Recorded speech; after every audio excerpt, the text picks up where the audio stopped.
Are we ready? I'm ready. Are you ready? I'm ready. All right, that's all we need then. That's all we need. All right, count us down, Andrew.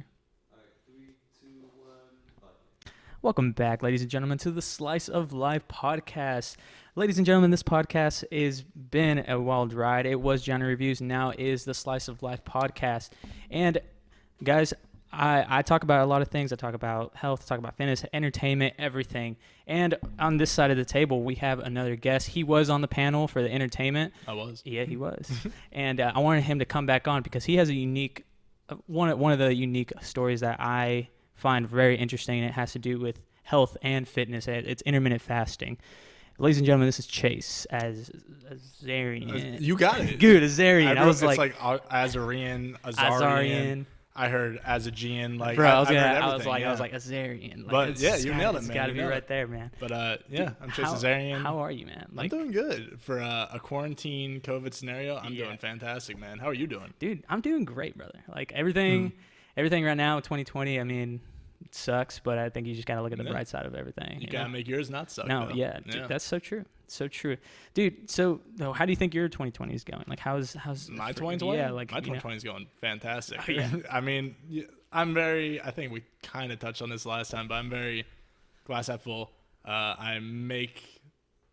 If you hand me something that's terrible, I'm gonna find something positive in there. Dude, that's good, bro. Like I envy those people that can do that. Yeah. Not a lot of people can do that. I know, and I try and get the people in my life that don't think that way to think that way because it improves everything. What would you say? What would you say to somebody if they if you know like they needed that, like they needed that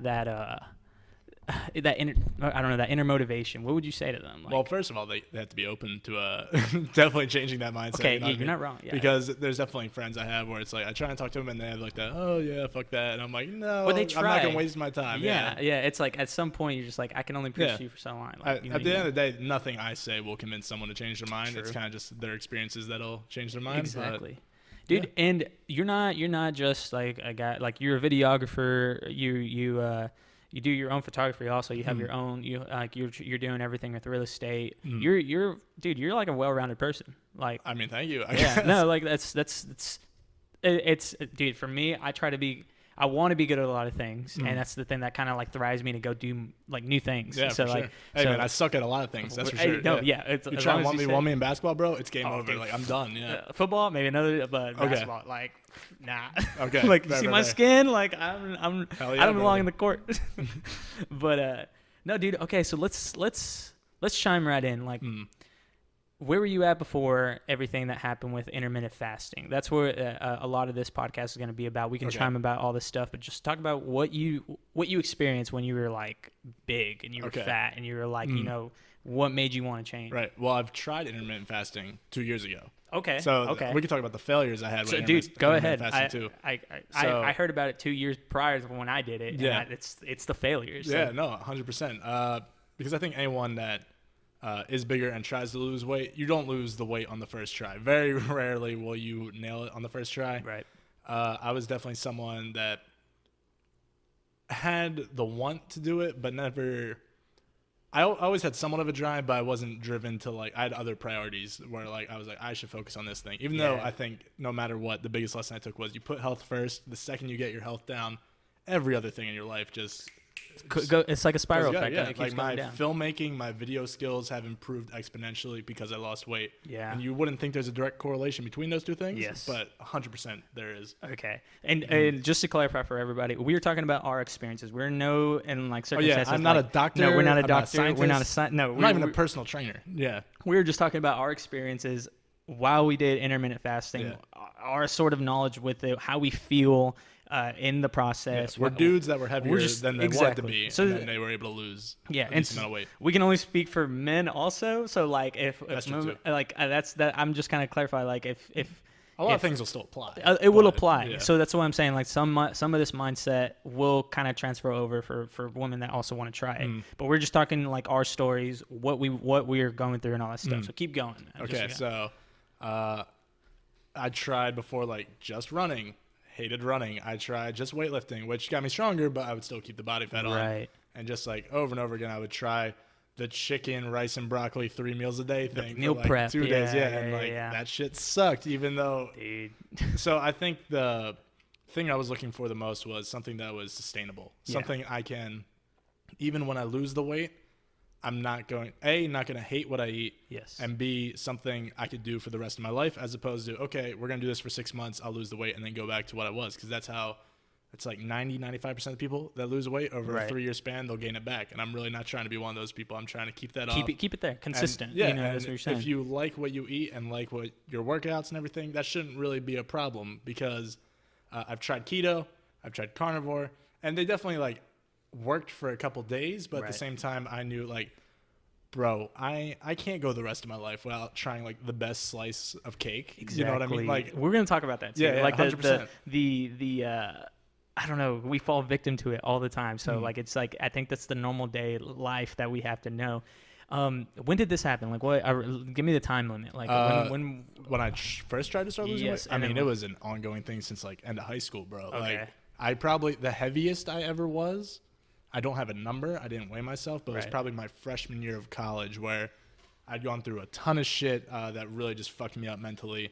And there's not to do with like, was it like everything external? There was just like shit going on in my life that just fucked me up at that point. Like that was my lowest low for sure. And then there's the freshman 15. I'd probably gained more than 15. You know what I mean? It was just like, oh, I know. It was a bad habit. Yeah, for sure. And that was, from what I could tell in like pictures I've seen of myself, the heaviest I've ever been. Don't know the exact number of how much I weighed, but that was not super muscular. I should preface this by saying I have always loved weightlifting. Yes. Like I played football my freshman year of football, quit after that because it was sort of being treated like a job where I was there all the time in August. I was like, I'm not going college. Like I was not trying to be a professional NFL player. I have a friend that's in the Dallas Cowboys right now, man. There you go. That's the Good thing. for him. Like, yeah, no, 100%, bro. And Vash to Reggie, man, like he's like fit, man. He's a guy that I like. We look up to. Where we're just like, yeah, he's gonna make it. Yeah. But you're not wrong. Like I think it's like, do you think there's a mindset thing like around that time? Well, it was kind of just like, it was less of I didn't want to play football, more of like I know this is not what I give a fuck about. Right. You know what I mean? And it was more like I could be using my time doing other shit. Other things. But the problem was, I did love weightlifting. That was my favorite part of football. I fucking loved benching, getting better at it every single week, and doing the curls and just like feeling good. You're feeling good, bro. But the problem was when you play football, you could really eat whatever you want and kind of get away with it. And true. Around that age. Yeah, too. exactly. But at that point, when I quit football and the workouts slowed down and I was still eating the same, that's when weight started going back on. Well, and it wasn't the consistent like routine, like how like at freshman 15, how it hits you. Like you get out of that routine. Yeah, 100%. I feel like that was also in play. Do you think? Well, this was freshman year of high school too. Oh shit! Okay, never mind. The football thing was freshman year of high school. Yeah, I did not play college football. If anyone was confused. No. I was just like, I can understand what you were saying. Like all the way up to like high school, you were lifting. And you then were doing all that stuff. and then in college, when you're on your own for the first time and completely trying independent, trying to figure it out, trying to eat just to like. Because you think it's what you should do. Yeah, exactly. So that was the heaviest I'd ever been. And then it got to the point after my freshman year, I'm like, all right, how could I take some off? And I've been successful in the sense that I would lose some weight. Yeah. I would gain a decent amount of it back, sometimes more, sometimes less. But it would always just be an off and on thing. And then it came to the point where I want to say it was my end of junior year of college. People that knew me in college knew I was a fucking workhorse, man. There was a point in junior year, I was taking 18 credits. I had 3 jobs. I was working on average 50 to 60 hours a week, and I was still in like a fraternity, still partying like 3-4 times a week. So I had 0 rest time, and at that point, it was also 0 workout time, zero self-care time. Yeah. So I got to the point I was like, okay, I'm going to quit one of these jobs. I'm going to still keep the other 2 because they were video internships or whatever. Right. And I'm going to use that time in the summer where like everyone in the fraternity is going home to start working on myself. So I got back into the weightlifting, attempted my first attempt at intermittent fasting, which we'll get into more like intermittent fasting definitely works, but I think it's more of an on top thing as opposed to the primary reason you lose weight. Because I would intermittent fast, but if I was still eating, say, 4,000 calories, like that kind of defeats the purpose of the intermittent fasting in a way. So I think that failure was necessary for me to have because when this quarantine started, because when I moved to Florida. When did you move to Florida?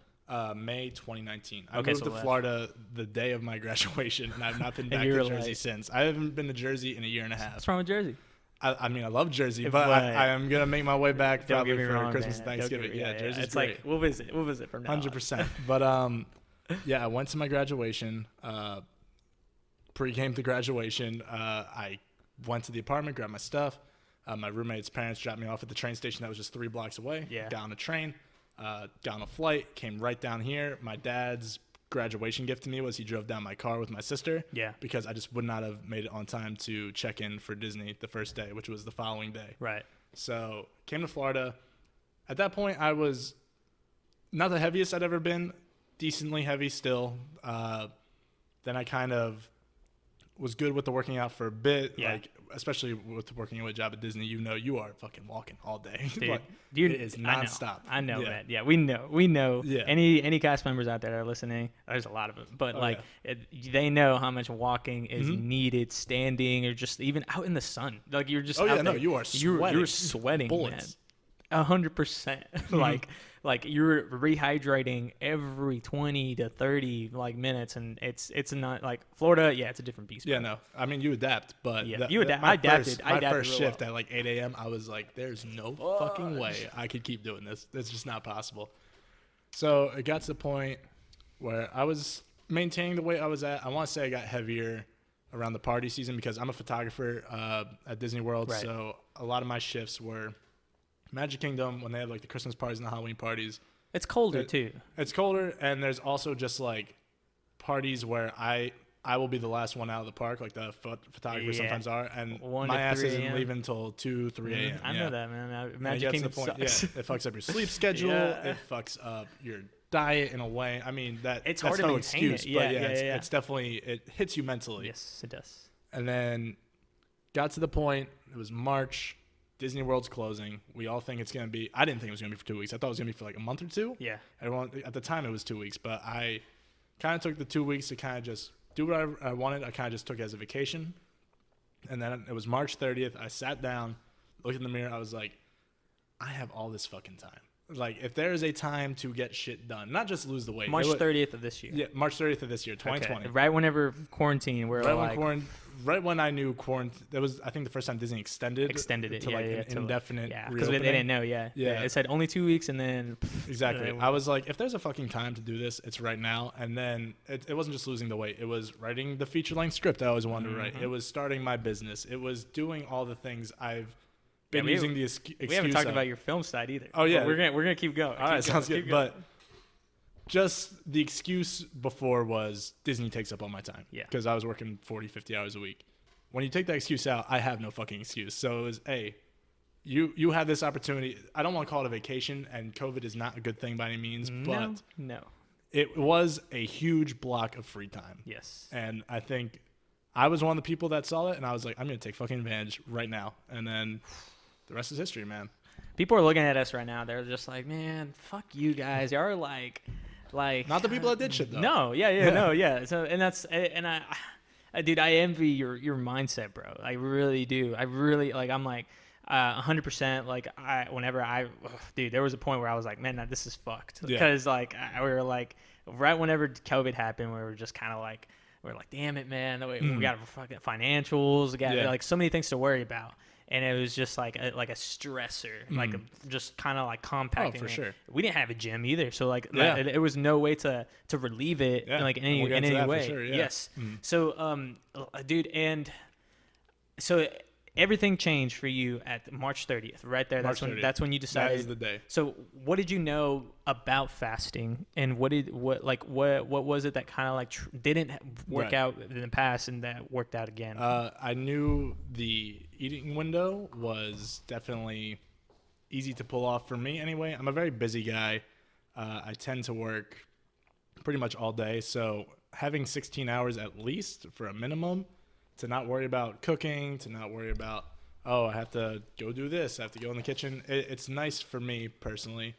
But then I looked into the research is kind of vague. It's very vague. Vague, and a lot of it's based on animals and shit. But I did feel better doing it. I just wasn't counting the calories at the time. So this time I was like, all right, I'm not fucking around. I am every single thing I could do right. Let's try and test and see what happens. Right. The biggest difference, and you could disregard every other, even intermittent fasting, disregard every other thing. You don't have to work out. Like, I have friends that can't fucking walk. If you do this, you will lose weight. If you just count every fucking calorie you eat and make sure you get enough protein in your body every single day, you will burn fat like that. It is that simple. It was something I never wanted to do before.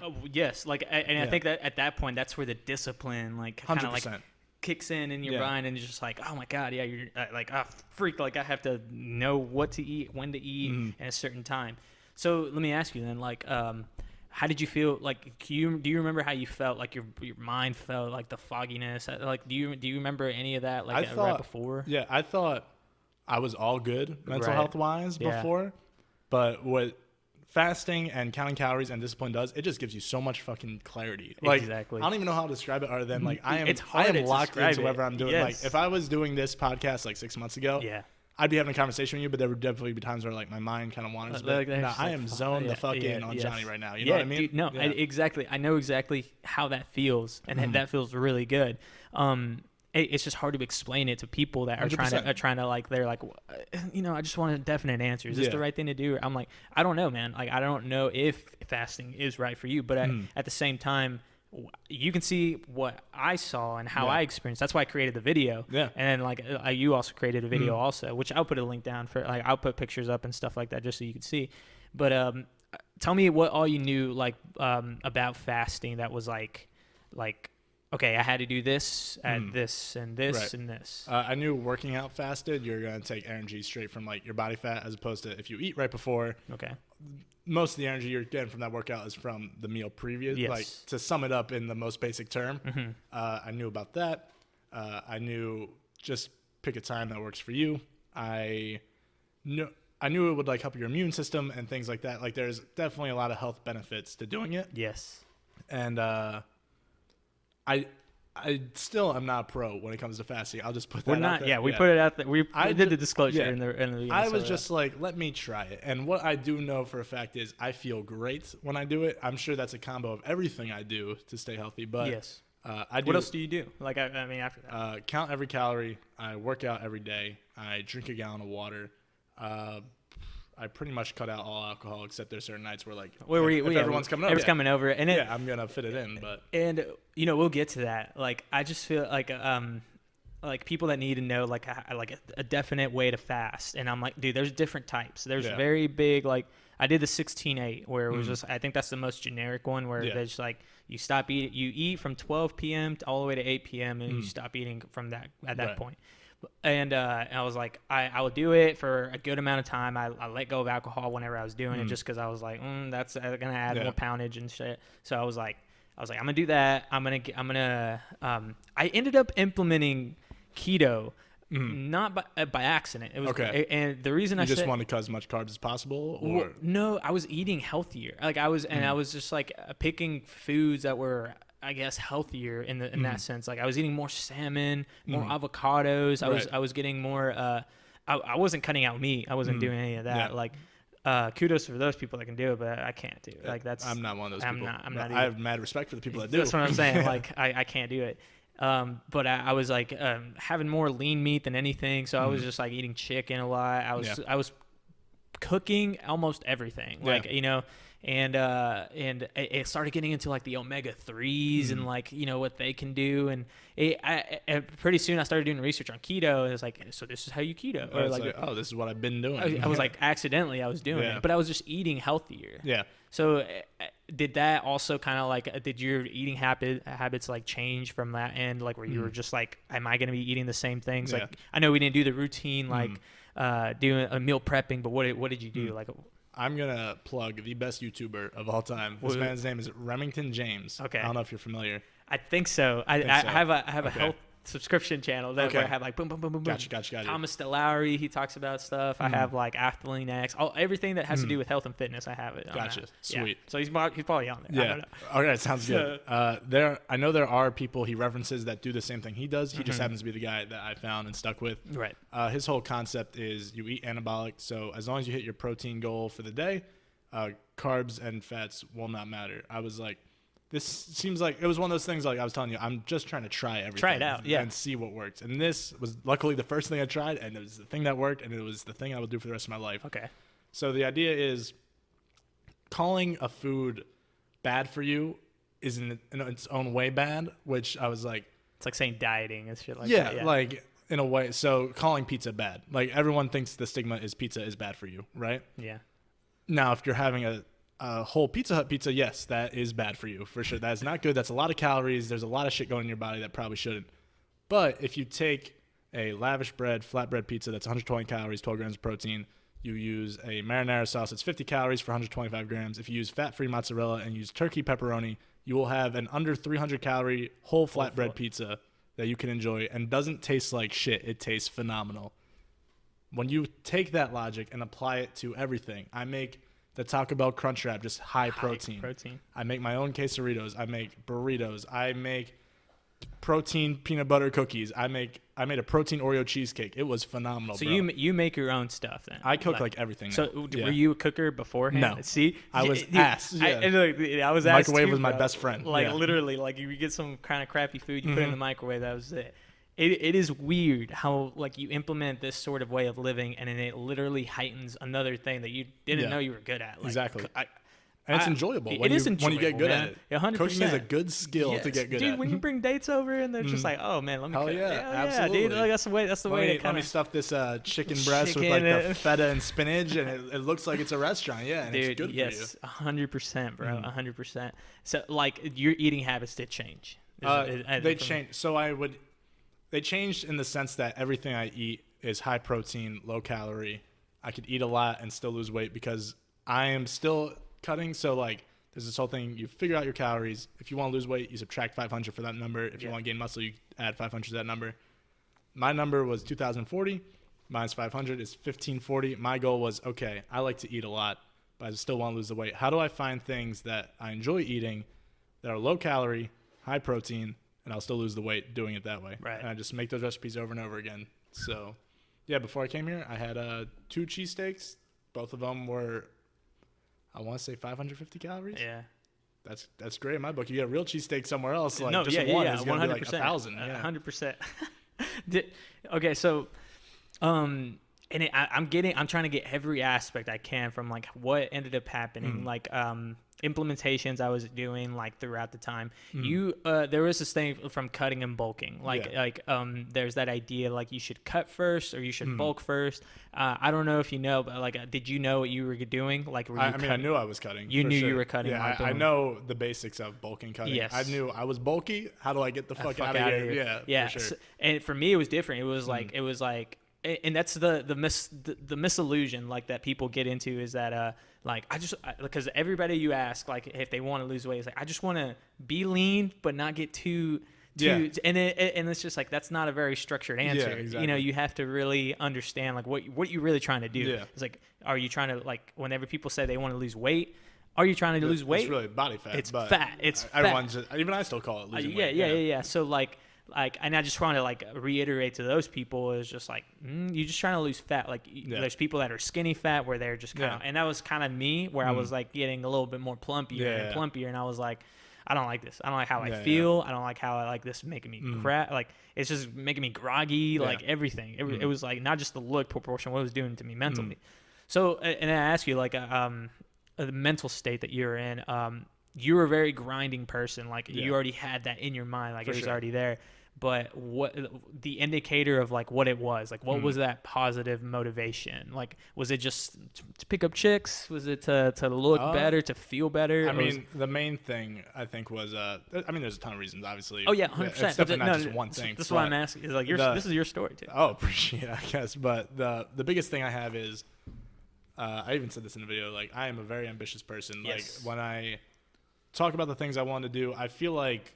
Even just now, I talk about like the shit I want to accomplish in my life has not changed since I started losing the weight. That's good. The way people respect my answer to that is completely different now. So when you're a heavier person, I think there's this.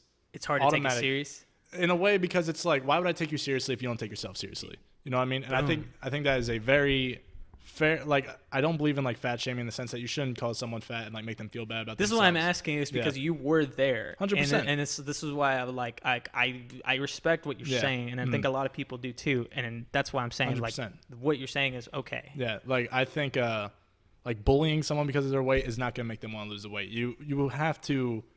They have to convince themselves to want to do it. That's the only possible way that you lose the weight. But I want to say I'm an objective person because I'll always be subjective and shit. But I'm good at like taking myself out of a thing and looking at it from a third person perspective. Be like, okay, you're heavier, bro.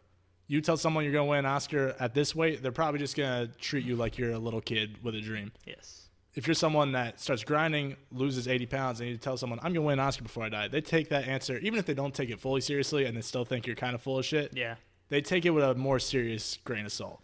100%. And I could already tell that was the quickest thing I saw a change in when I lost the weight was people were taking you people serious. take me way more fucking seriously, for sure. 100%.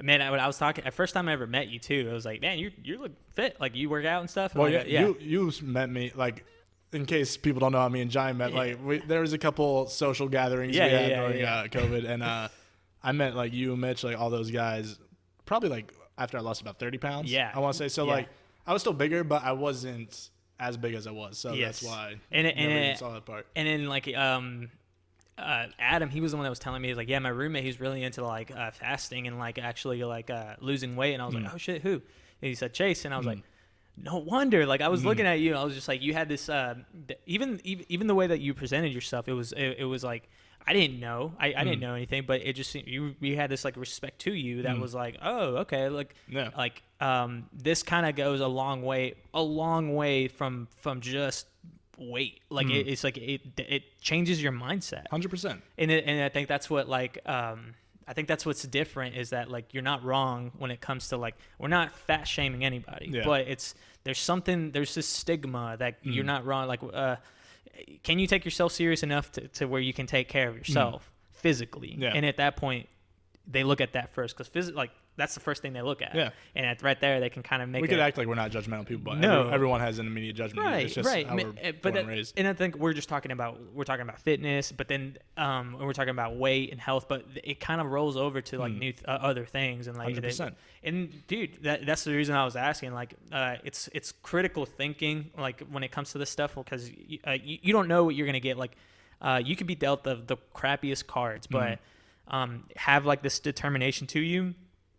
Put that determination into your health. Like if you think that. So do you think right now, like at this time, the time we're living at, do you think it's different? Do you think being fat is okay? Because I think that's what like a lot of and it's. I'm not saying just I think the answer is I don't think you should hate yourself for being fat. Yes. I think you should recognize there's no health benefit to being fat, and there's also a difference between like someone that's 400 pounds and someone that's like 220 at the same time. Kind of like healthy-ish. Yeah, exactly. So I think it's weird that health is such like a controversial topic in a way. Bro, because that's why I'm at. Like, I feel like we have a kind of similar mindset that I feel like maybe you bring something else to the perspective. It's kind of like that.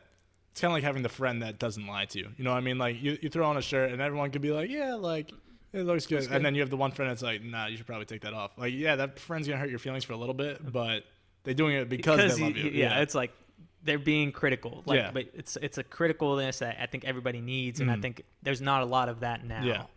Do you think so? I mean, I think there are people that are that critical. I think it's more tame overall, for sure. I'm just from the perspective of, okay, like even when I made that post, there were people, some of like my closer friends that aren't heavy but like are into fitness and like, oh, I just want to come a few more pounds. You're inspiring. What did you do? Helping them out.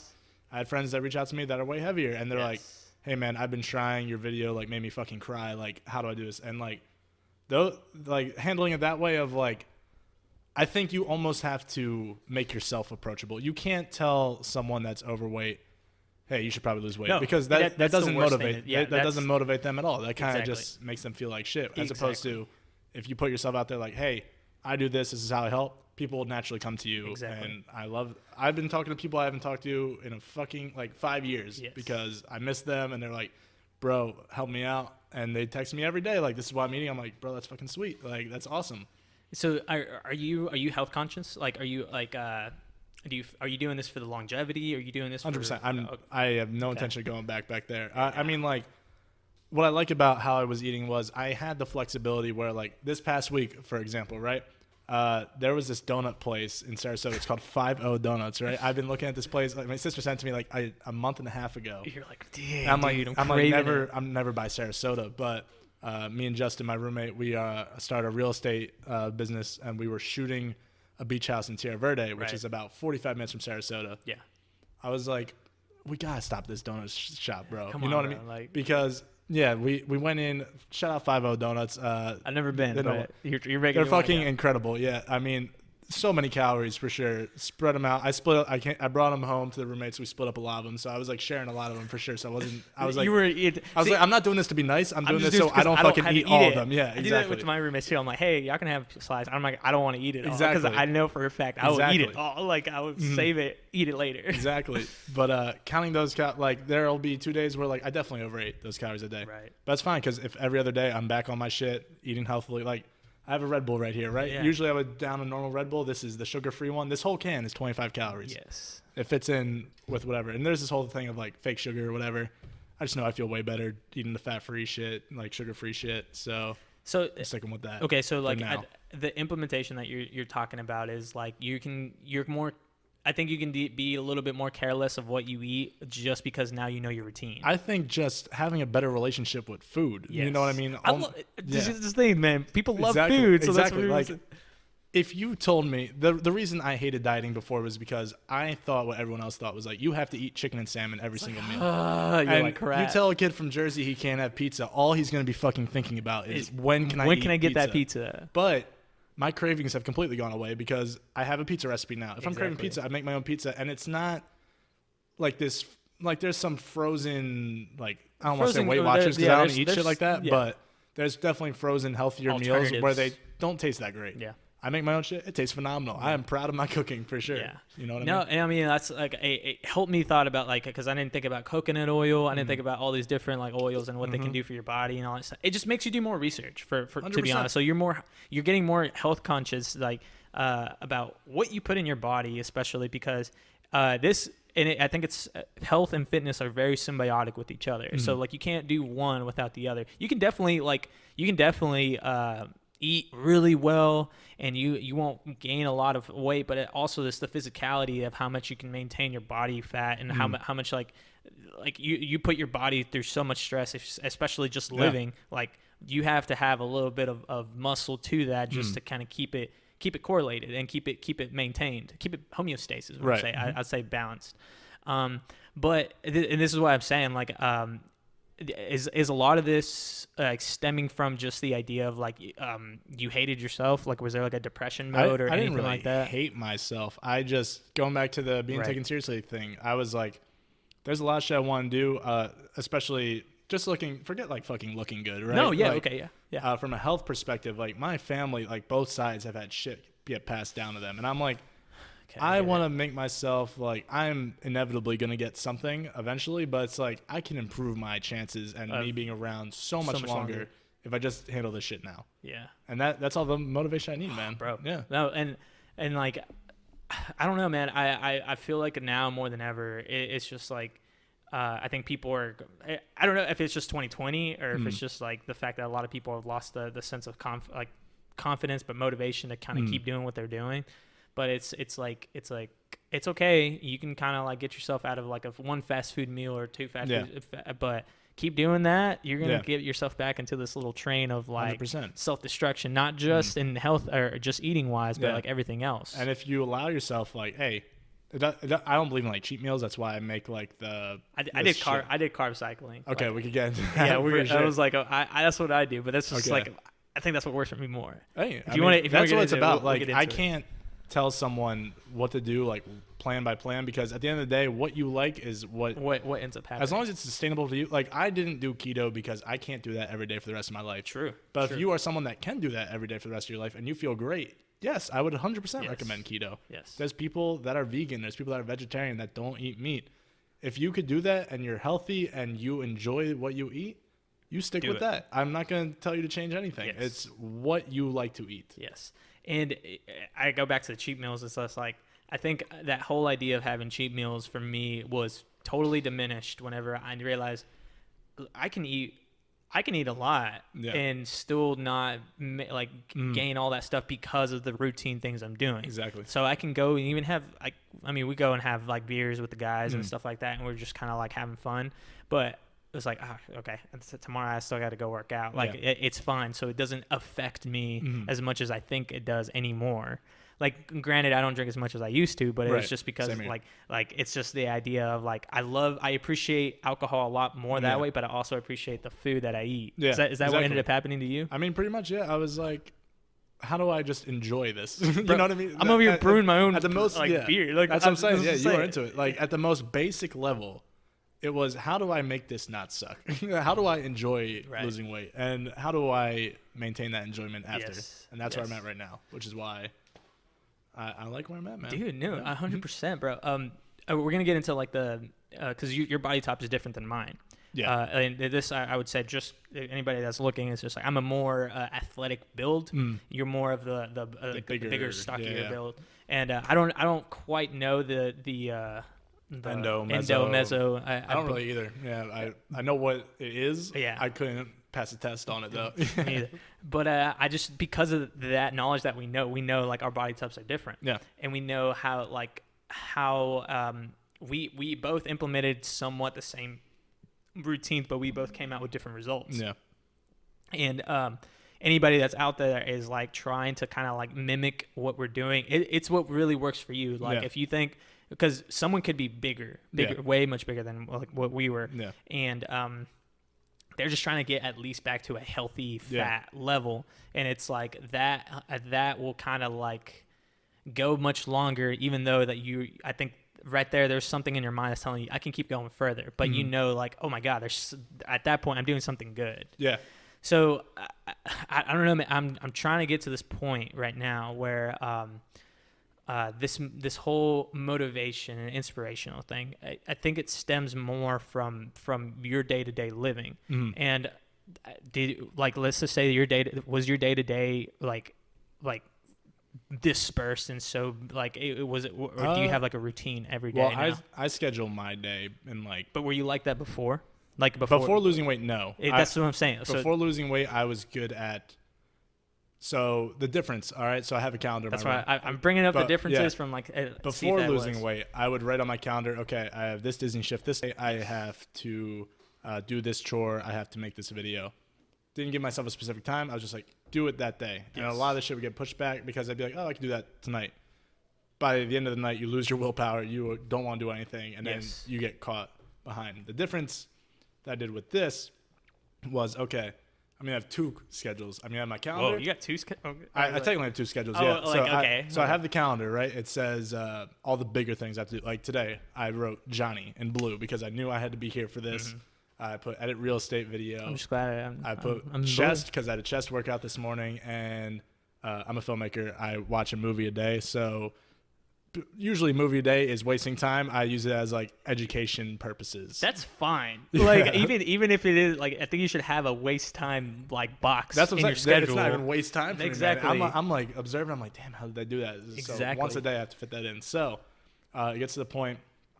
I think I was telling you this before too. Every month I kind of wake up 10 minutes earlier. So my goal is eventually in like 2 years be waking up at 4 a.m. just fucking cranking shit out. Going Kobe Bryant on us, and he'd like wake up at 4 a.m. Yes, sir. I remember. That's what I want to do. But I've tried the jump to just 4 a.m. and I was like, nah, I got to build into this because of my job and like how much I had to like wake up at that time. I was doing that. Yeah, and that's when it sucks. It sucks, man. It sucks. But I got a lot of shit done. Like my finances were good. Everything was good. It was. I had my routine to go work out. I get done at this time. I would have a cook. I'd cook my meals. I'd like if my friends wanted to go do something or I had a date, and I was like, oh, nighttime right there. Okay, let's just go back to like, and then at that point, everything changed from when I did want to lose weight because it made me structurize my time. 100%. And that's why I'm saying like it was that your same thing, and you're giving me that same answer. Like yes, it does something to you that has to. It's the discipline. It's all back to discipline. It is. Do you feel like there's, and this, I'm going back to like now because I feel like there's not a lot of discipline that maybe people are lacking when it comes to this stuff. And do you think that there's like a lot of people that don't do that now, like or like don't have a discipline? of course, there's people that don't have discipline. I mean, you see it all the time. It depends on. I think there's a couple things. You have to surround yourself with people that are disciplined, and then That's a big role. Do you think?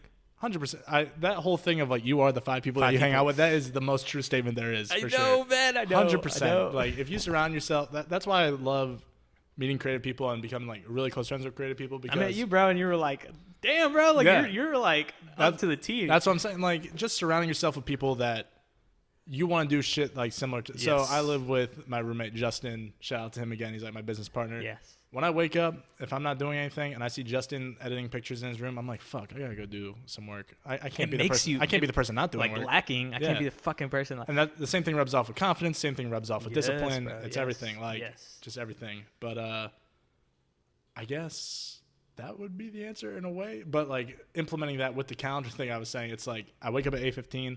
By 8:25, like my first 2 things on every checklist: 8:25, make bed; 8:30, brush teeth; 8:35, whatever the first work-related thing is. Because the mindset of I already did 2 things. There are 2 things everybody should do every day. Not everyone makes their bed, but just getting those 2 things out of the way, you subconsciously think, okay, I didn't press the snooze button. I made my bed. I brushed my teeth. Let's fucking go. What's next? And then I schedule my day in like 20, 30-minute increments. Sometimes I get ahead of schedule. Sometimes I get behind. And I'll schedule my day from like 8:15 to like 10 at night. Yeah. Yeah. And I do it every day. It's crazy, man.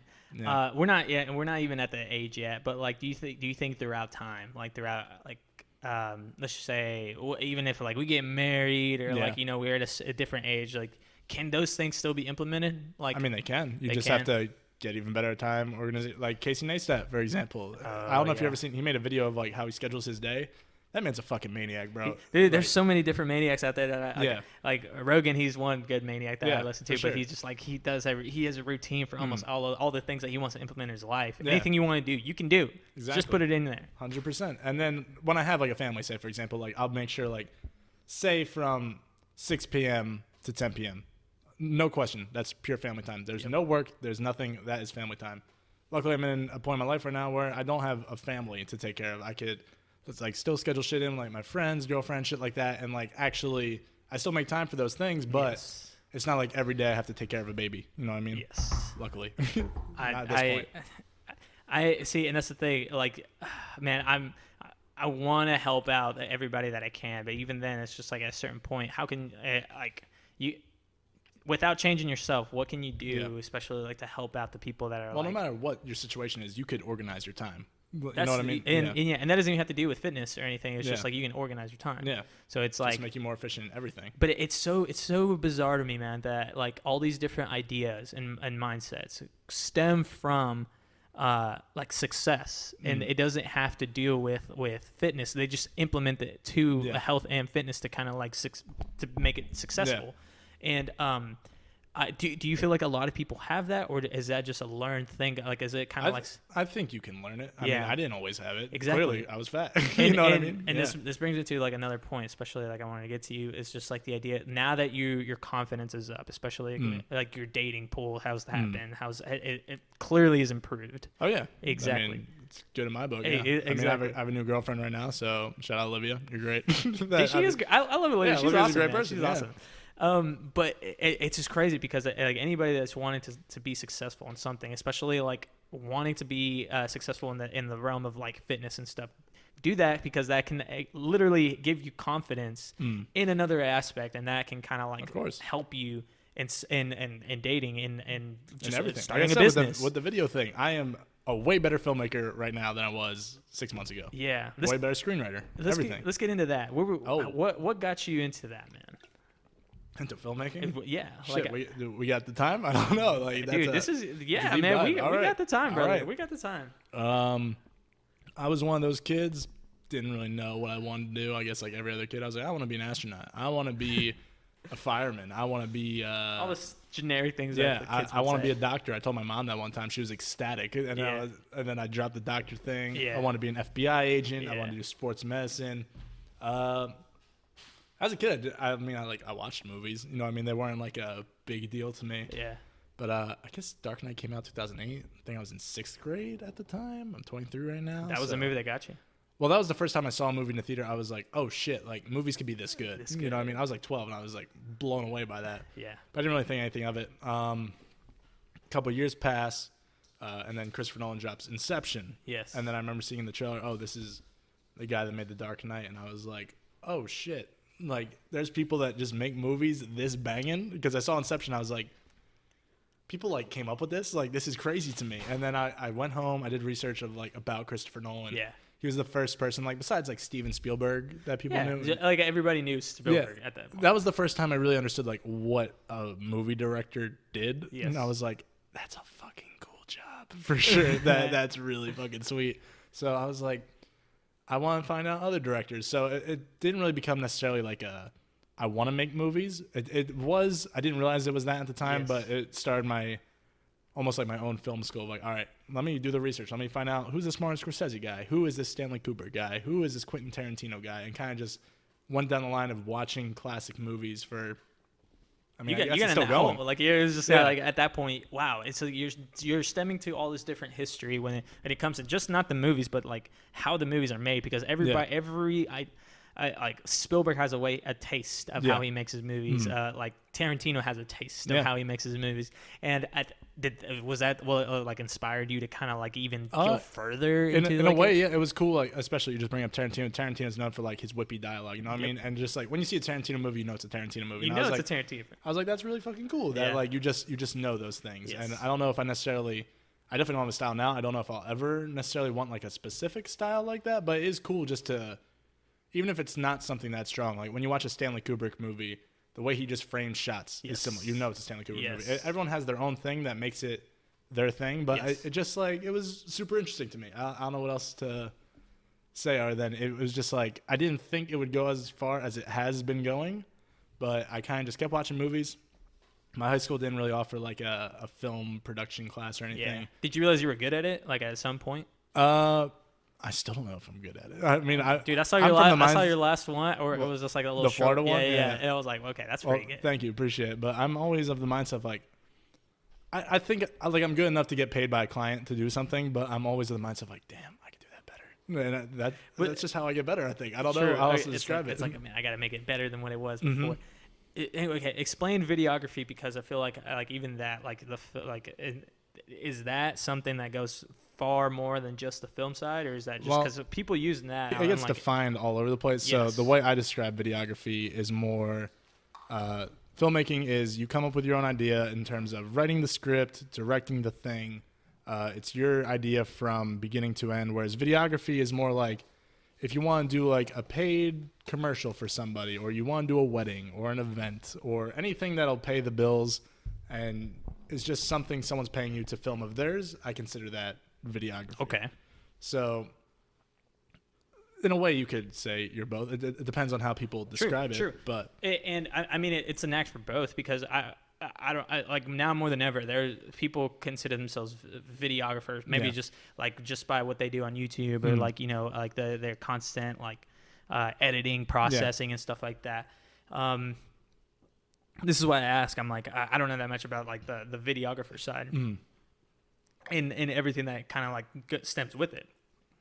So at that point, I'm just trying to like ask, like, is it more just the editing process, or is it the actual like adaptation of? Well, it depends on the videographer too. So see, I'm what's considered a shooter, which is the sickest fucking job title of all time. A shooter is basically someone that does everything. I shoot, I edit, I will help you script out things if you need to. Yes. You know what I mean? There's some people that'll just do cinematography. There's some people that'll just do editing. I like it all, man. I enjoy sitting down with a client. Hey, I'm going to be with you from the beginning to end. I am your guy. How do we do this? Yes. Yeah. Dude, luckily my editing processing is just like one video take. Here's how it's good. But see, like you implement like different. I've seen your videos and how you kind of like implement like the transitions and like how you can like kind of get the animated part of it. It's like, is that all from the videographer standpoint? Because or is that just that nickname or the what you're known for? I mean, I've been editing. Like, out of everything I've been doing, I've always probably learned the most from editing. I've been editing the longest in terms of like good editing versus good cinematography. Like, cinematography was something I could still always get better at, but has always been like, if you saw my very first short that I made to get into film school versus like the Florida video I made, it doesn't even look like it's the same person. And that's what is that like because at a certain point, especially when you do full length films or like a short film or something like that, you're dealing with more than what essentially what you're dealing with now. Does that change? Is that what changes whenever or is that the style and you just implement it in a longer? They're length? definitely different, but I like both styles. So there's some people that will only do their own film projects as opposed to client work, which I understand because you have to. They both have their own appeals. Like, so I love doing short films and whatever type of personal films because it's like you do multiple takes. There's this fun of like creating something original just to make something cool. Yeah. But that mindset, I'm a very business oriented person too, so I think that comes into it. Yeah. It plays an effect. Like it's like monetizing, and then you just like, how can I? Let's see. So the reason I'm into not the reason I want to get in videography, because I do like working with people. The cool thing about video is like every business needs a video. So like I've worked with Shark Tank products. I've worked under an Academy Award winning director. I've worked for NFL players. I've worked like for charities. I've done a ton of shit, which is cool. And everyone will always need a video. Yeah. But my mindset is my ultimate dream is make my own movies, get paid like a Scorsese, a Nolan, a Tarantino to just make whatever the fuck I want. But the problem some people that want to do what I do have is it's hard to get to that point. It's not possible to get to that point. It just takes a while. You have to do a lot of like short films. You have to do a lot to fit your portfolio. Yeah, like, just to get noticed and to get good at it. Yeah. Or like a specific, because you could be really good, but it's like, I'm not looking for that type. Like, exactly. And it's like you just also, I guess luck has a lot to do with it also, because it's luck's definitely a factor. Sure. And I mean, I'm just saying it just like, maybe I can find like a videographer that's probably cheaper, has a good implementation, like structuring and stuff like that. And it's like you don't know what they're looking for. They just see like, hey, I need a videographer, and boom, like you don't know what's going to come from it. And dude, kudos to you for that, because one, I'm on the sound side. See, like, and I started getting it because of the podcast, for one, but two, it's like, well, you do drums and shit too. Yeah, dude. So like, you already know. Yes. So like, I think the sound for me is like how your videography is for you, and that's a good skill to have, man. You can make money doing that. No, 100%. And it's just weird because I think about like all the different moving parts that a movie needs, like not just like the videography side, the sound side, the script side, the acting side, everything that kind of like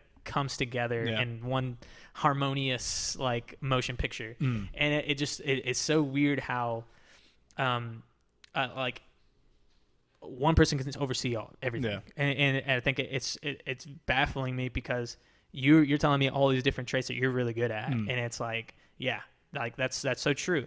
But it's like at a certain point, that's what you said is like, I like meeting people, like creative minds, because I think that's what kind of like helps you. It energizes you. And just talking about your ideas with somebody will breed a little seed of an idea that you didn't think of. Exactly. And you don't know, like, especially like you're like, I need a sound guy, and like boom, like if you find that sound guy, and it's just like, I want to learn from that guy too. 100%. Like boom, like I just like there's so many different things that, moving parts that go into this, but it can help you in any aspect, because you're like, how can I implement this part now in a movie sense, or a motion or a business sense? It doesn't matter.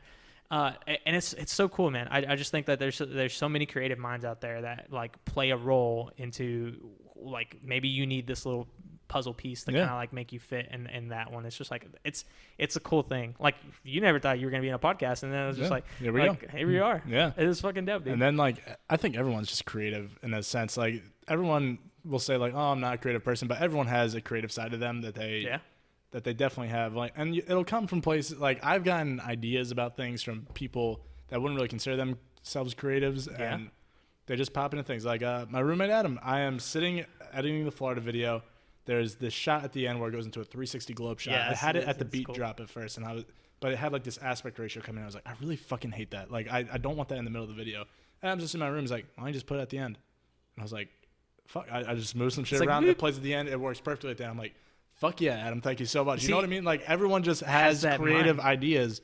And like, that's what I'm saying. Adam's a driven guy. I'm talking to him, and then he just brings that shit up. I was like, Yeah. hell yeah. No, Thank Adam. you so much, man. Adam's he has a very unique taste. Like his mindset is really cool, and Yeah. I talked to him about different ideas. He's gonna be on the podcast soon too. Is he? Okay. And Sounds so good. like we were just talking about it. And he's like, yeah, dude, I just have a different perspective of like looking at things. I was like, Oh yeah, man. yeah, He won't man. give you a boring episode, man. No, he will he's deliver a for cool, sure. He's a cool cat. I love him.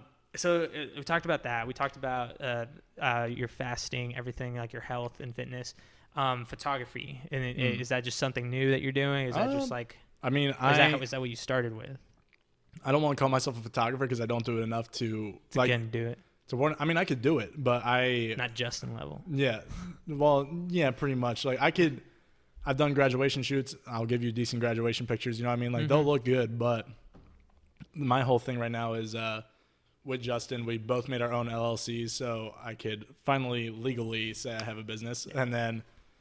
Real estate we're going in on together just because it's a more prestigious market, and it's better if we just go in together, get our shit together. Right. And then when there's other projects, say I have a video shoot with a car dealership that doesn't need photo, I could go off and do my own thing as opposed to we're connected in the same business. Right.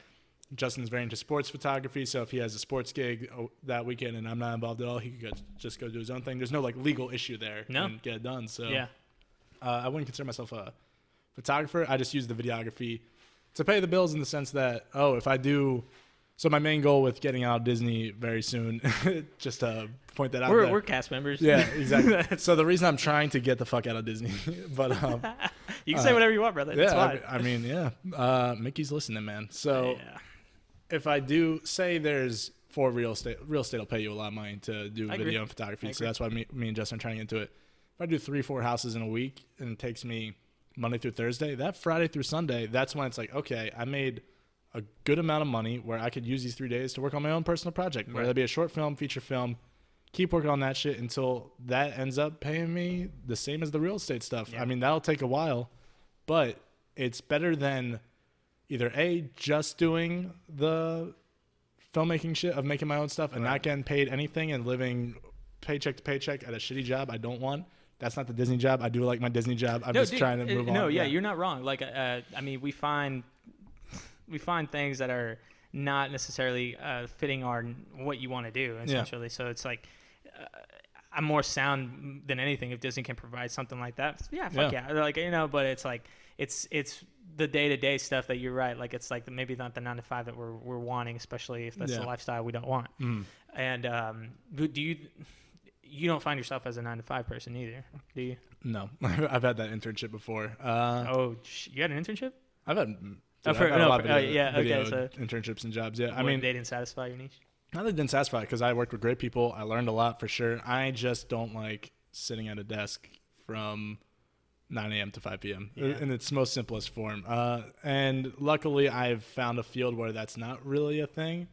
It is a hard field to break into for sure, but and I feel like that's anything that's not 9 to 5. Though. Well, yeah, exactly. But once you I love the freedom of like last night. You guys went to the bar. I wanted to go to that bar, but I was like, I got some shit to do. Bro, and then I did some projects. Yeah, the fact that I sacrificed sleep because I was up until 6, bro. I was like, crap, man. I chose to go, so now I have to pay the price.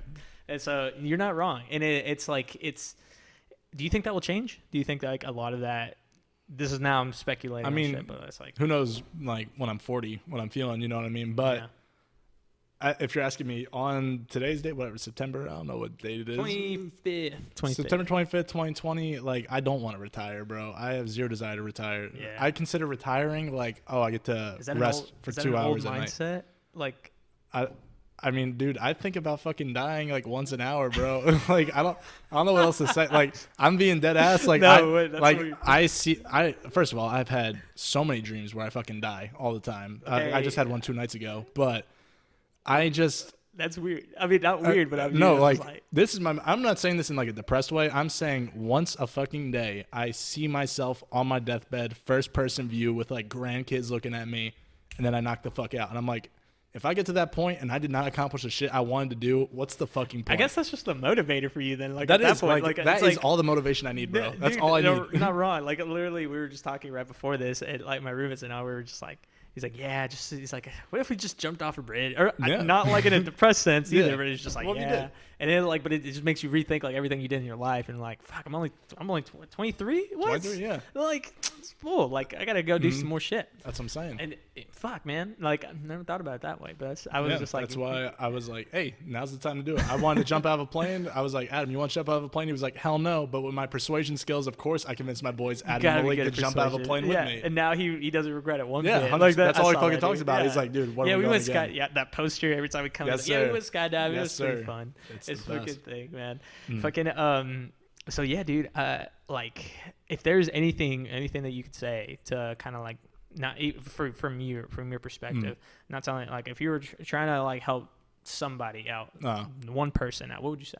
With anything? Anything, bro. Because I feel like everything that you're doing right now, I think is correlated to discipline, and it doesn't have to do with weight, but then it also it's like it's implemented. So it's like if you had your words, everything. Yeah. if you had your words, man, I what would you mean, say? just try everything. Like that's the only thing I could say. Like, you won't. If your favorite food is pizza, you won't know your favorite food is pizza until you eventually try pizza. You know what I'm saying? Yeah. Same thing applies to like your passion. Like if you don't try everything, like I jumped out of a plane, bro. I can't wait to get my skydiving license. I cannot fucking wait. Like I put it off because I was like, all right, I got some debt I have to pay off first because skydiving license is expensive. But as soon as that's paid off, I'm getting trained so I can just jump out of planes whenever I want. You know what I mean? I wouldn't have known, like I always wanted to skydive, but I wouldn't have known like, oh, I haven't that gone is yet. So like I want to make that like my hobby of like when I have a Sunday and there's no shoot, yeah, let's go jump out of a plane. Let's do it. I want to get trained so I could do the wingsuit and everything. Wingsuit. Yes, sir. That'd be God, sweet. Man. Olivia's not gonna love that. No, Olivia would definitely go. I think. Oh, she would? Okay. For sure. Yeah, I think she's stoked. What would you tell somebody? Me? Okay. Interview the interviewer. The interviewer. Oh shoot. Okay, so what I would say is to discipline your time. That's the best way to do it because of that, or after that, you can literally do everything and anything you want. And it doesn't matter what you do right now, you can always change it. So because of that, I say always discipline your time. Like, and that doesn't mean like you're gonna have to go deal with a bunch of no's, and that also is with friends, and that's also with like a bunch of people, like it's family. It's for jobs. It doesn't matter. And at some point, because you discipline your time, that's gonna stem to everything that you want to accomplish in your life. And how finite this life is, you have to figure out that time. You have to figure out in your mind that time is relative, and it's just like it's gonna go away. It's gonna go away. So you have the same mindset I do. You just don't see yourself on the deathbed. But I think this is the reason why I wanted you on, is because one thing is that because we stem from like from like a good foundation, we have like different aspects and perspectives, and that's the reason why I like talking to people like you, is because we it's not just that one thing. I think we found that indicator and we went with it, and then from that indicator that stemmed so much that went from like from 0 to 100 and every aspect, and it helped everything else. So like that's why I asked, like with like the motivation, the depression, if there was like everything, because there's people that are not in our shoes that maybe aren't as grateful, or probably in a shittier place, or they have to get out of that hole differently. It's like, so for me anyway, like I would say like just realize what time is, and once you realize that, what do you want to do at that time? Well, going off of what you just said though, because you said ahead. there's people in like shittier scenarios. Yeah. Work is the answer to a lot of your fucking problems. I will tell you that. Okay, what do you mean by that? Like I'm kind of. I say work in like. I don't mean work by like, oh, I have to work 15 hours a day. I mean work in the sense that if you're not feeling it, work could be going on a walk. Okay. That's all you need to start. If losing weight's intimidating you, you just go on an hour walk. That's all you got. You listen to a podcast. You listen to music. You could watch a show while you're doing that. Whatever you want to do. Yeah. That'll help you out. Working on a project that you've been pushing off for a long time, but you're like, you know what? I'm gonna put an hour or two into that today. You will feel better after doing that. Yeah. You do that shit 16 hours a day in every aspect. Like I work out, I do work, I like learn something new from a movie I'm watching that day. If you just fill your life with that shit, things get better quickly, I think. 100%, bro. Yeah. I'm gonna stem off of that now. All right. Because no, in like, and I guess it's just like the inspiration that people that are outside of the where you're at, your reality. You just you're right. Like your motivation is movies.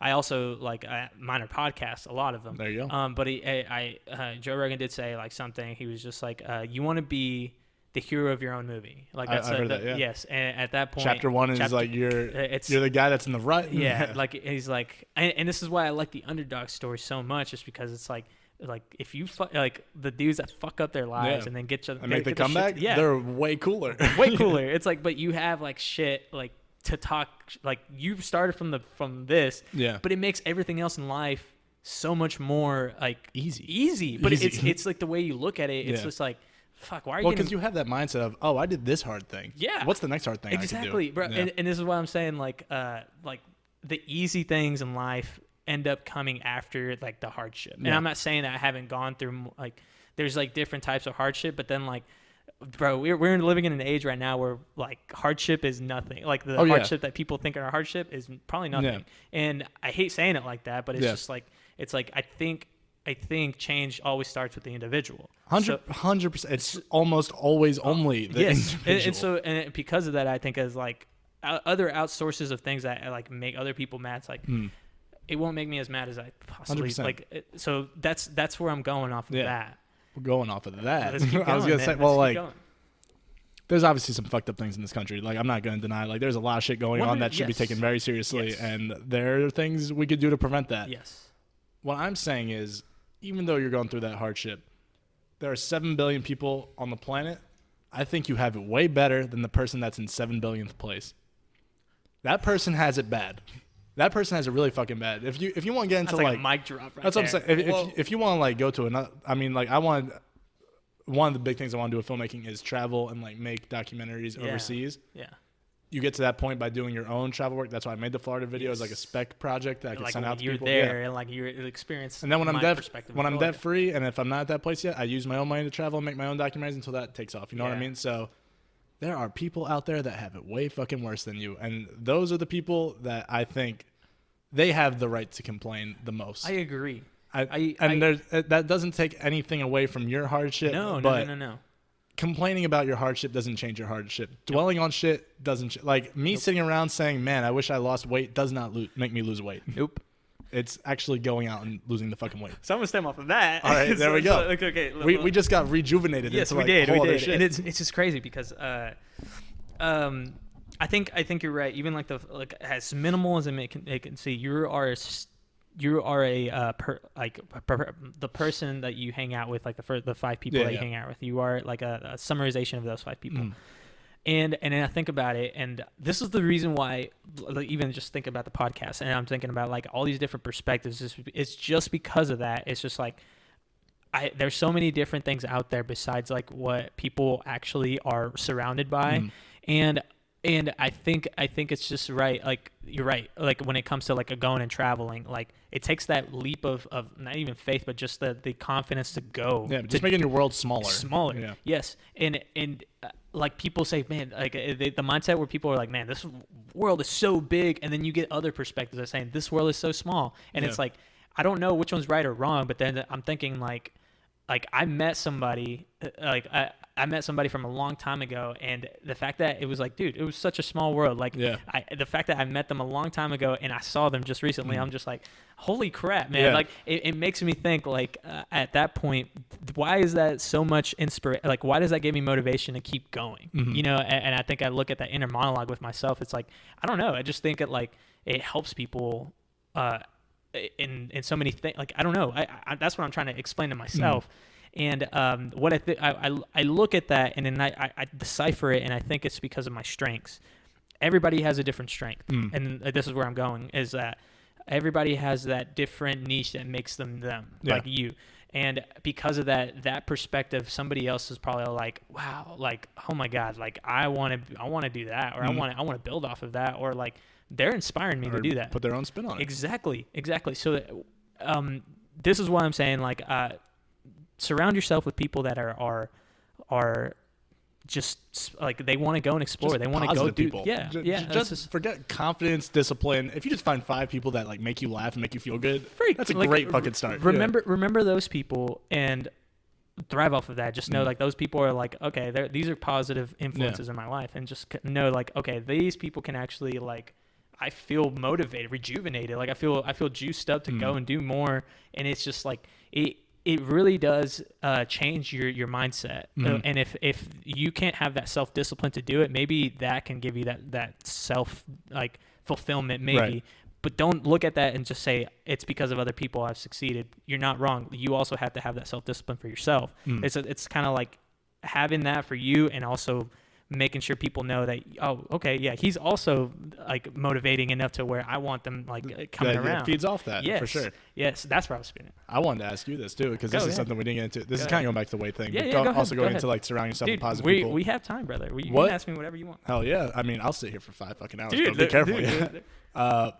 What was the biggest change you saw after losing weight, whether that be from external sources or like yourself? Like I know we talked about like you got more clarity, but like we talked about what are some things you didn't expect to change that changed?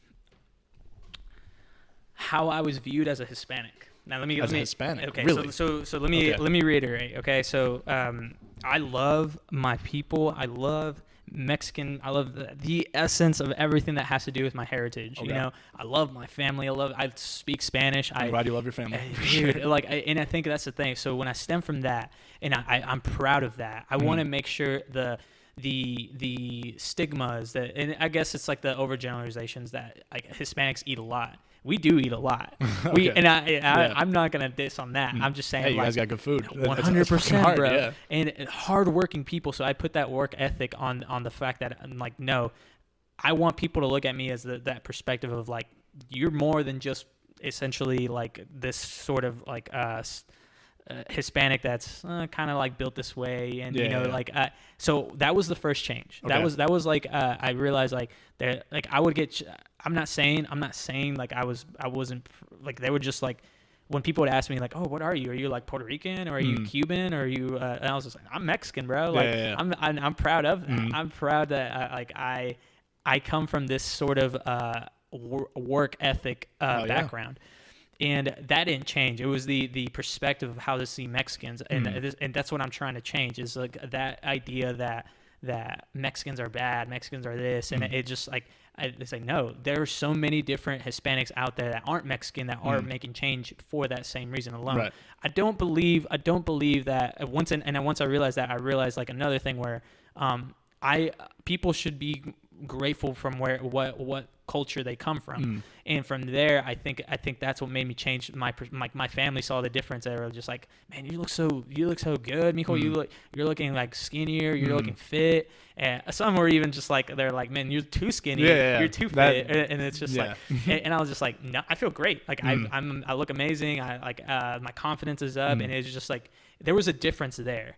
And from that stemmed I think that was the external. Okay. The internal that changed that's whenever I realized the clarity of what I wanted to do, where I wanted to go, and how far I wanted to go.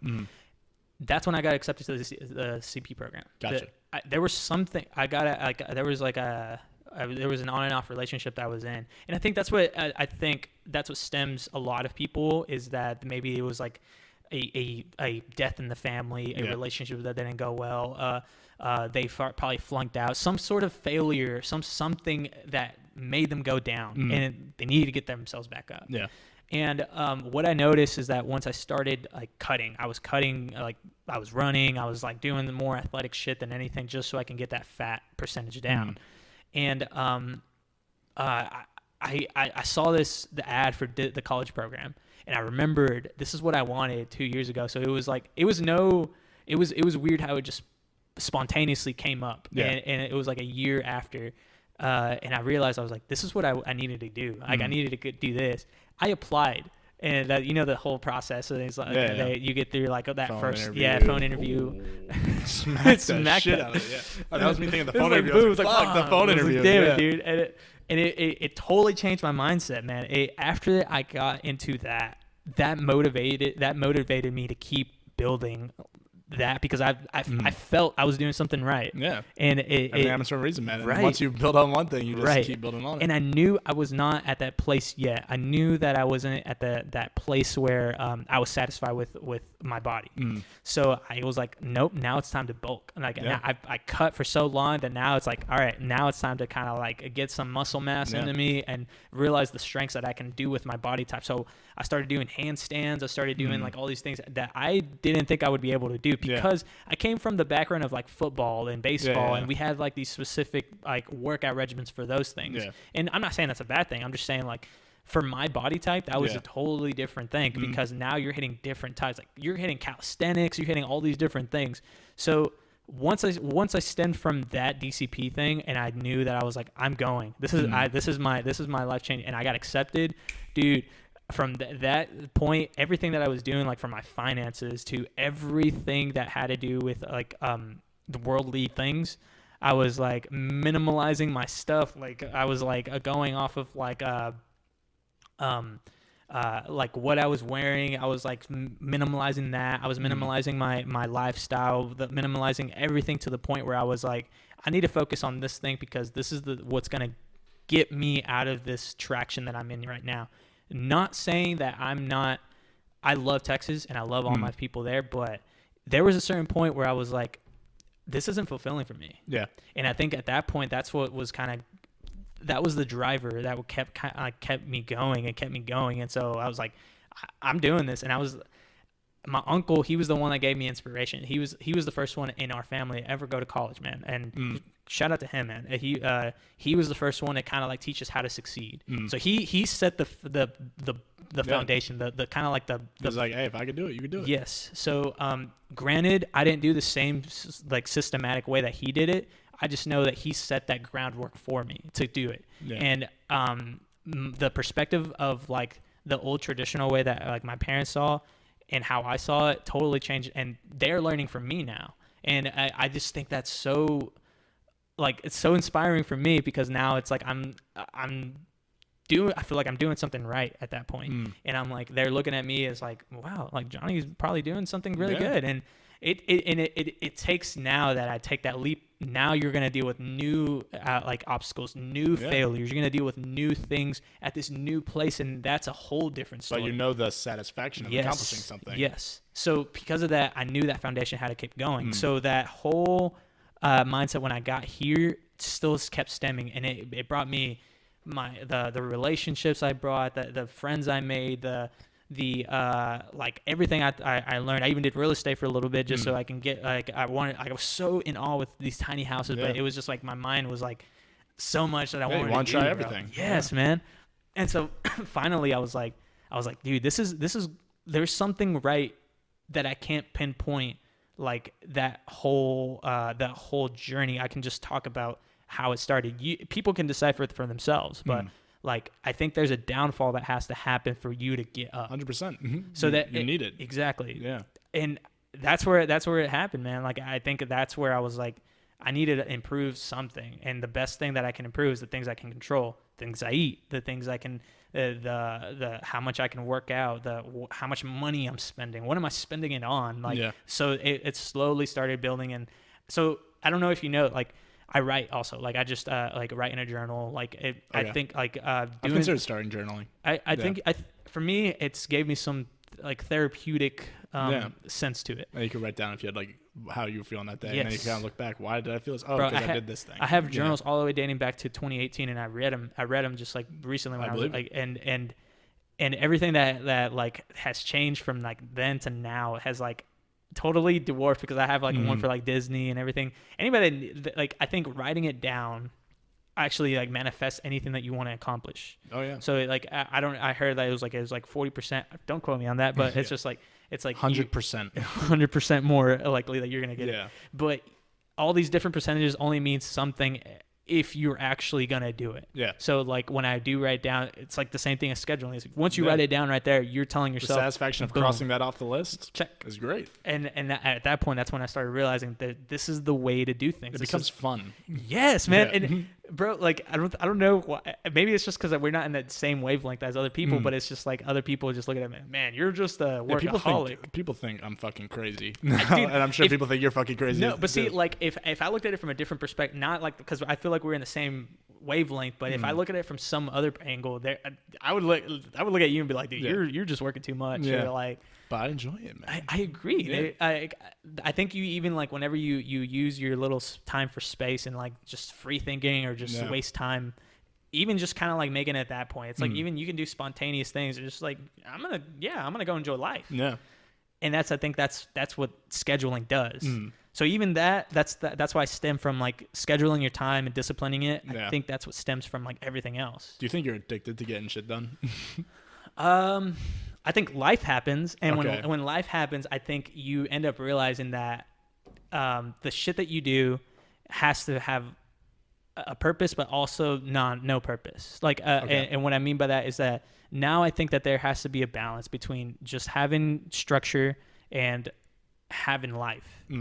And because of that, I think that's what stems from like people like you see Gary Vee and then you see how much he like works his ass off. He's another one. It's like you have to be fucking crazy. He's a nut. So like you have to have that inner craziness in you. I think everyone that's successful has that shit. Exactly. But I'm not saying I'm one of those people, but I am saying we're thriving it seems like the common thread is they're all out of their fucking mind. Yeah, but and this is where I'm stemming from the other side is to make sure you keep sane, and stay in reality is just so you can enjoy reality.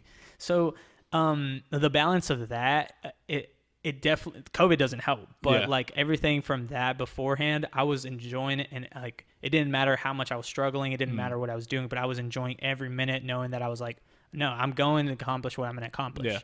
And so because of that, I think what I mean is that the answer is like life happens. You don't know what life's going to throw at you. Like COVID just happened, and throws a wrench in everyone's plans. Exactly.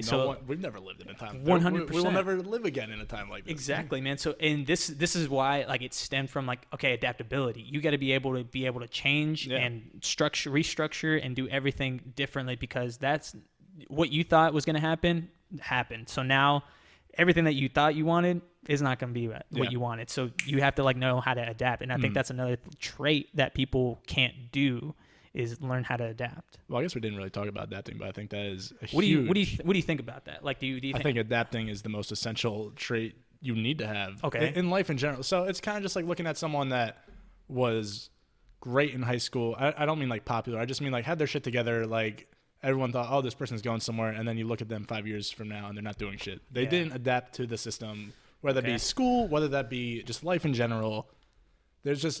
You have to be able to adapt. Yes. There was this. I had a girl Savannah on here, and we were talking about dating and stuff like that. And she was just. I told her, I was like, there's some people that only value their self-worth from where they were 18, like at 18, and because how much they love it, they end up staying, so they stagnate. So what ends up happening there is that I'm not dissing on them, but I'm just saying like there's something that kind of like ends up happening when you stagnate at a certain level.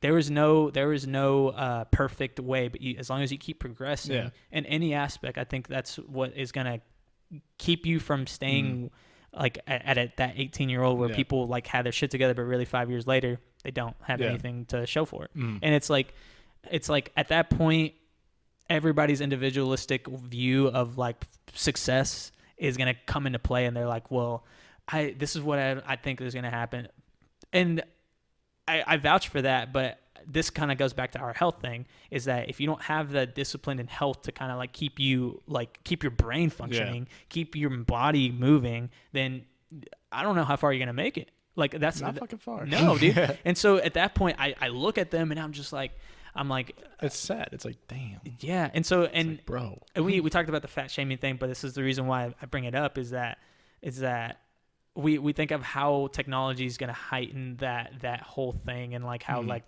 people are going to wait for a pill, bro, and that pill is going to be like that one thing that they can do to kind of like stay I'm sure it's going to happen, but you're going to be fucking waiting a minute. 100%, and they're going to think that all this sort of like, why do we need to go work out? Why do we need to go do all these things? And it's gonna get to a certain point like that, man, bro. But I just think that there's something that, and I'm speaking for men also, that is so you feel so good after a workout. Oh yeah, like, no, working out is my therapy. Like I That's don't what I'm do saying. therapy. I feel like if I even feel somewhat stressed out, but I bang out some fucking curls, Yes. I feel like, oh, I could beat up anybody right now. And Exactly, I'm not bro. like a person that's gonna go out and like try and start a fight, but Right. in the moment you're like, oh yeah, someone's like, come up try me, here, bro. someone say some shit It's to like, me, ugh. 100%. Let's fucking go. And that's the thing. Like, I feel like every guy needs to have that. And I can speak for guy. Like, I want to like push pressure on them just because it's like some sort of athletic ability or athletic kind of like, even if you're running, I don't care. Just go do something Not athletic. even that just kind men, just anybody. Just like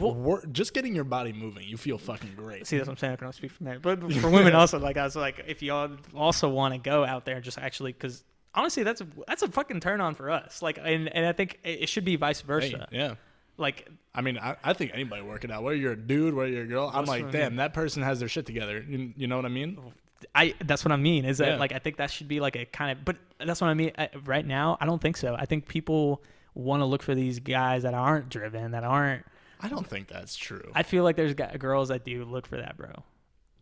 If they're looking for it, I don't think like they want to say like I don't think any girl wants to be like I want a guy that has zero purpose and zero drive. I do not buy that. That's a bad way to word it. I mean, Yeah. the best way is just like maybe there's girls that are into like a dad bod. You know what I mean? That's not the same. But that's another implementation I was gonna Yeah. bring up. Why is that a thing? Like I think I should clarify that. I don't think just because you have a dad bod or have fat on your body means you're lazy. You yeah. could be like DJ Khaled. Say what you want about him. He's fucking successful as hell. You know what I Yeah. mean? Like it isn't like a primary like because you're fat you're not successful. Yes. It's just like in general it gives off like the immediate stigma of Bro, we don't generalize here. I'm just kidding. I'm Oh, kidding. No, people, yes, we do. People fucking generalize. 100%. You could say you don't, but people No, do. yes, but see, and I think a lot of people even get mad at that. Is that if we're generalizing there, there's like, oh, what about those individualistic people that like are successful and are fat? I mean, you And could I'm be like, that person. You can, Yeah. and I'm not saying it. It's just like throughout. I just feel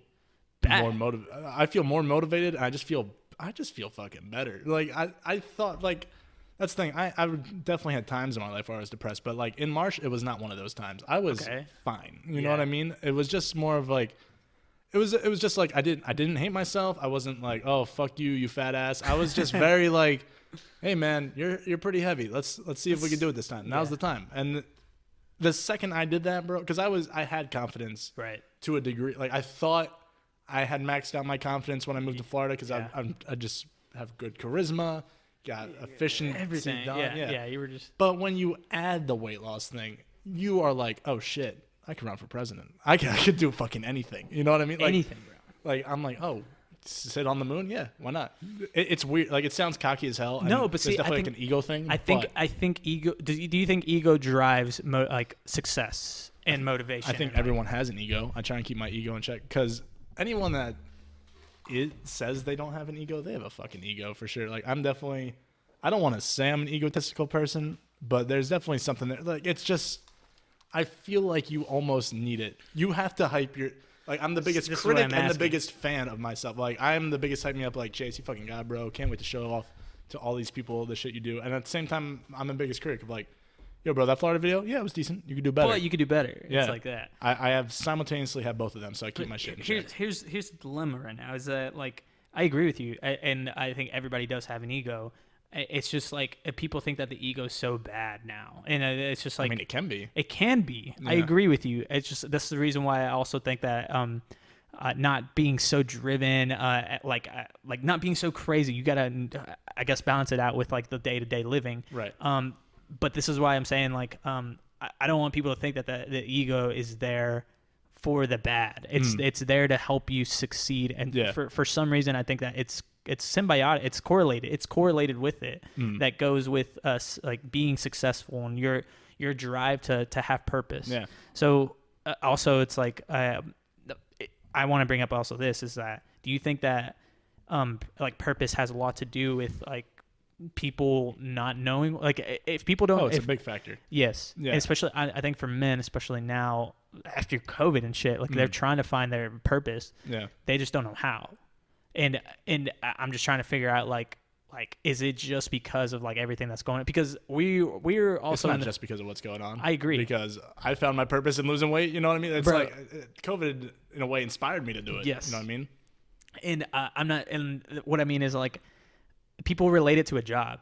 Does that make sense? And I don't know if it is like it should be a job. It can provide you a job, like or like your purpose theoretically should make you happy, like or happy primarily, but also feed into make a job in the sense that you want to be doing something that makes you happy all the time. Yes, and you do need something that pays you. So the prime thing is do something that makes you happy that also pays enough for you to survive. Okay, that's how I see it. Yes. Man, and it baffles me, man, because I'm feeling like a lot of entertainers are coming out more than ever, and I feel like, oh yes, this is my time to thrive, time to be at something, and to be, and I think, and when I ask you, it's like, what do you think your purpose is?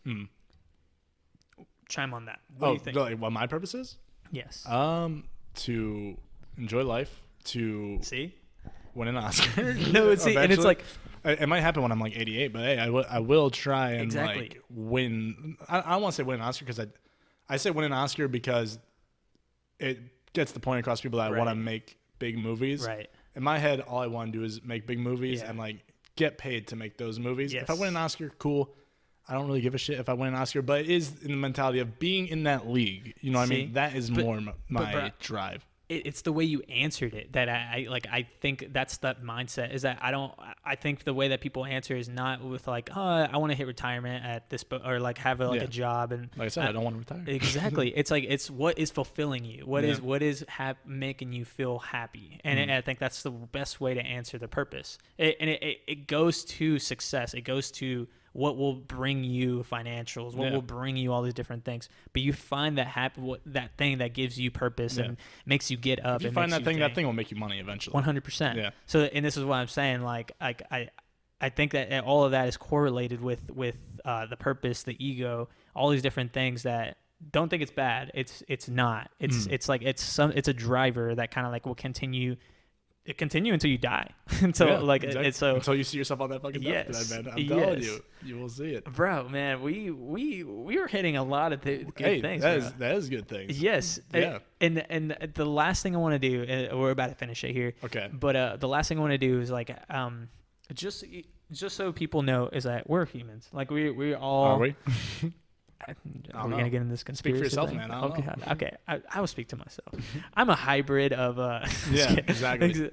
But what I really want to just say is just like do whatever makes you happy, and at the end of the day is just it can be from helping to being a server, anything that gives you fulfillment, and keep going off of that.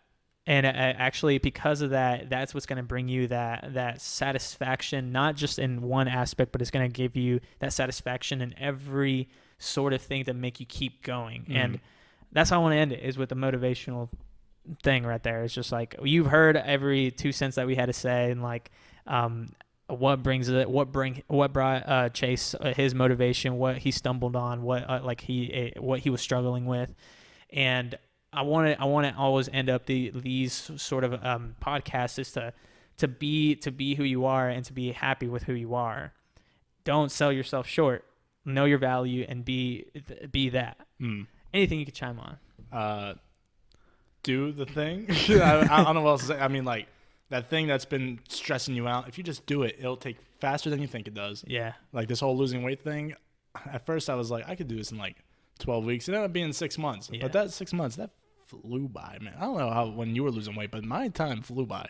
When I was losing weight, it felt at first it feels slow. But then once I hit that, like, oh my god, once you hit that, like You're little, like, oh shit, I was doing this for no time. That good self satisfaction that you see with your image, then it starts like going, and then from there, I was so busy with other things that this was second nature to me. Yeah. So that's the best way to put it. Exactly. I mean, time flies when you're having fun and doing shit. Yes. So do the thing. There's just so much shit that, if we're talking from just the weight perspective real quick. Yeah. There's so much shit that'll change in your life from losing weight, where it's the confidence, where it's the respect. I got fucking catcalled while I was running. That's a quick story, actually. So this is coming from someone that I've always heard catcalling was bad for sure. I don't think it's necessarily like the most. Everybody's perspective of bad is not, like, not it can be fine. catcalling at the gas station at 3 a.m. Not good. Not very good. sketchy. Very for sketchy. sure.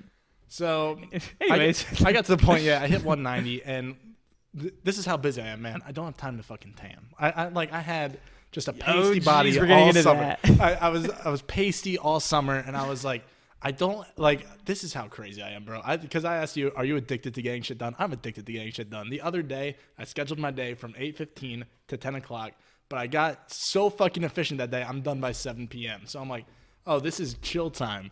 My chill time is me sitting down, bro. And I don't want to say I'm anxious because I wasn't anxious, but I had this like I was like jittery. I'm like, I have to do some more shit. Yeah, like, I have to get shit done. Okay, so yeah, I've had phases like that. See, Okay. and so because of that, I don't know how to like, especially because after you even get your workout done, you're still feeling jittery. Yeah. So like even after that, it's kind of like I have no. How do I get this fucking thing? Exactly. Luckily, I'm a dancer, so this is There you go. This Okay. is So you not, can just dance it out. I dance it out, bro. Like 100%. I will go. I'm like, hey, girl, come on, we gotta go dance. I want to go dance. Come on. Yeah. Don't ask why. Just come on. So there you go. That's do what. that. I mean, yeah. Sometimes I'll bang out chest day. I do the stairmaster for 20 minutes. I'm beat. An hour later, if I have no shit, I'm like, I gotta go on a fucking run right now.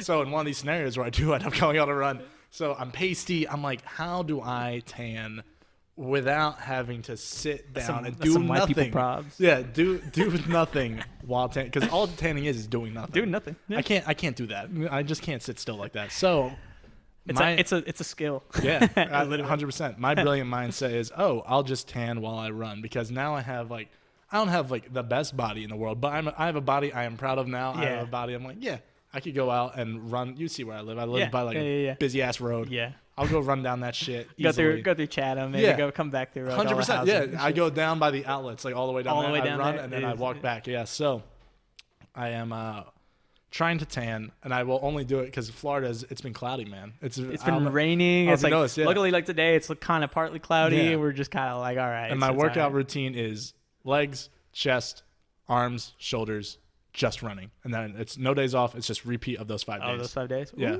So usually when it's my running day, it's cloudy. So I'm like, if it's cloudy, I can't tan. So I'll just throw on a tank.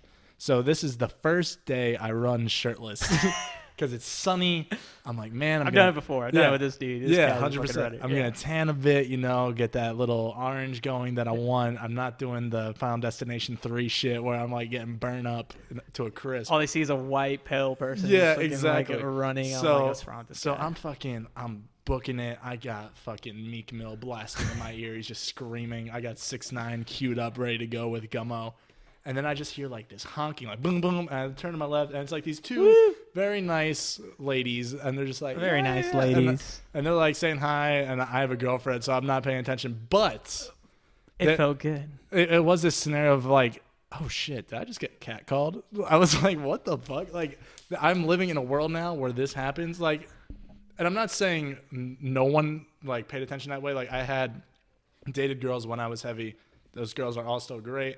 Have nothing. You don't burn down bridges. That's also a good thing. Well, I think it was just a different world where I had been in the dating world before, but now that I'm out of it, bro, it's just like, you probably notice it too. Like, I'll just go in places and there's just people staring at me, and I'm like, people, what the fuck? Like, do I have something on my head, bro? There's a correlation with like you are more attractive whenever you're around women, but also there's a different aura when you're also in a relationship. Like I think not even that though. It's just like running. Well, the running shirtless was different, but I'm saying just grocery shopping, bro. Just fucking at Walmart. Like, all you gotta do if you want to impress people at Walmart, just throw on jeans and a t-shirt, and you stand out more than everyone there. True, but I think it just also like you've worked out yourself to the point where it's like, hey, I can show off this and like actually like make it flaunt. Yeah. Like you're flaunting yourself at that point, but.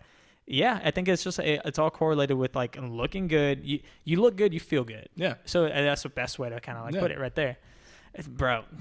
But yeah, I got catcalled once, and then I got cut the second time I ran shirtless. I didn't see who this person was, but I got a honk as I'm running by. I was like, what the fuck? Like, is this just gonna? It's just gonna happen every like day. I don't have the Henry Cavill body, people. Like, I'm just doing my thing, and that's the cockiest shit I will ever say. But my point, going back to, there's a point to this. Yeah, the point to this is like your life changes after losing weight. It does, man. I'm not saying your drive should be I want to be catcalled, but what I am saying is like that feeds into just like How when I met you, apparently I seemed more confident. I don't know. If you You go were- into you a were business just, meeting, you were just a confident person, like when I first met you. So I mean, that's I what guess that's so. and that's the reason why I was like, okay, this guy probably has it. But I understood that. So Yeah. because of that, I just can kind of like, oh, okay. Some you when you and it's really, I guess it's bad to like read people. I don't know. Yeah. But like you can tell who are the laid back people, who are the people that 100%. are like kind of. I read people like crazy, man. Yeah. So because of that, I'm just like, okay, like this guy's he's done some shit. Like he's pretty laid back. He's cool. He's really cool. Like you just I think.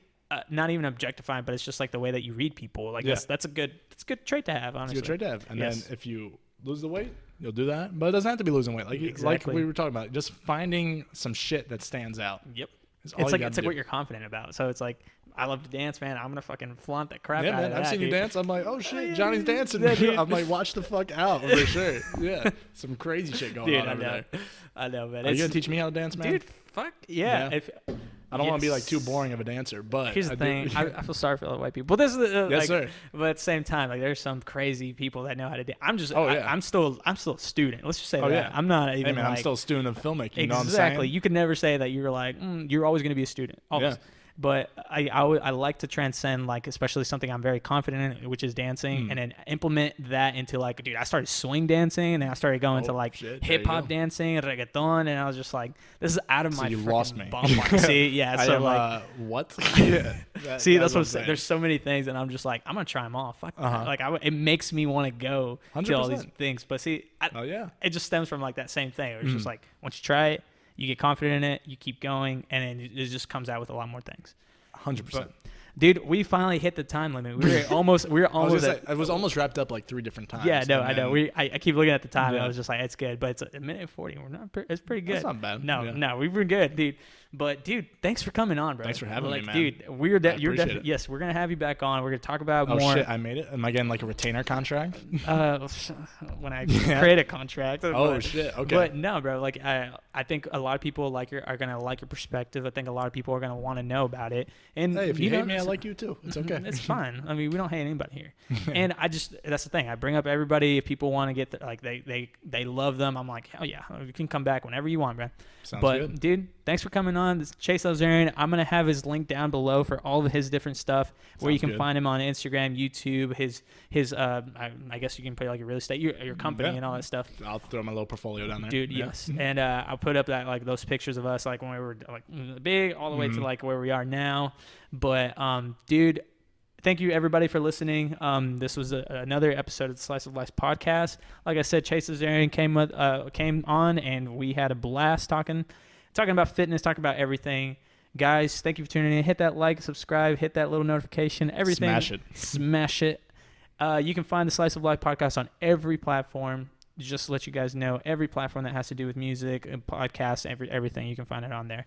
And this is not going to stay in stone, obviously. Once I start my own website, start my own company with all that stuff, it's going to get good. Oh, yeah, shit. Okay. yeah. But that's going to be like some future projects. So you will and have stuff retainer like that. contracts coming out. Yeah, we'll They'll see, be on bro. the way, yeah. We'll see. But we'll see y'all later, guys. Just in like a little sir. send off right there. We're good. Hell yeah. Thanks, man. I got you, dude. That was a good time. Dude, that was fun, bro. Yes, sir. Let's see.